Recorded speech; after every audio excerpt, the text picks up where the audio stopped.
এই ঠিক মতো করো। জি স্যার, ঠিক মতো করতেছি। আরে জুতার ভিতরে এটা কি? ওরে বাবা, মনে হইতেছে তো এগুলো কোনো দামি হীরা। এই কতক্ষণ লাগে জুতা পরিষ্কার করতে? জি ভাই করতেছি, দাঁড়া নাই তো আমি করে দিতেছি। আমার মনে হইতেছে তো হিরোগুলো অনেক দামি, এই জন্য জুতার ভিতরে লুকাইছে এটা।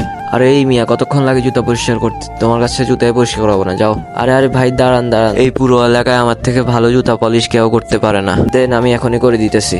আরে থাক থাক, লাগবে না, তুমি অনেক দেরি করো। আচ্ছা ভাই শুনেন, এবার 15 সেকেন্ডে আপনার জুতা একদম নতুনের মতো করে দেবো। তারপর কি হয়েছিল তা দেখার আগে আপনি যদি মুসলিম হয়ে থাকেন তাহলে ভিডিওটিকে লাইক করে চ্যানেলটিকে সাবস্ক্রাইব করে দিন। ওই দেখে আপনার পা সামনে আগান, দেন এখনই পরিষ্কার করে দিই। আরে থাক থাক, লাগবে না, সমস্যা না, আমার এখন তাড়া আছে। আরে ভাই কি বলতেছেন, আরেকটা অফার দিয়ে আপনাকে দেন। আপনি বিয়ের অনুষ্ঠানে না যাইতেছেন, আমার কাছে এক জোড়া চামড়ার জুতা আছে, আপনি আমার ওই জুতাটা পরে যান আর এই জুতাটা আমাকে দিয়ে যান। যতক্ষণে আপনি বিয়ে খাই আসবেন ততক্ষণে আপনার জুতাটা আমি একদম নতুনের মতো করে দিব।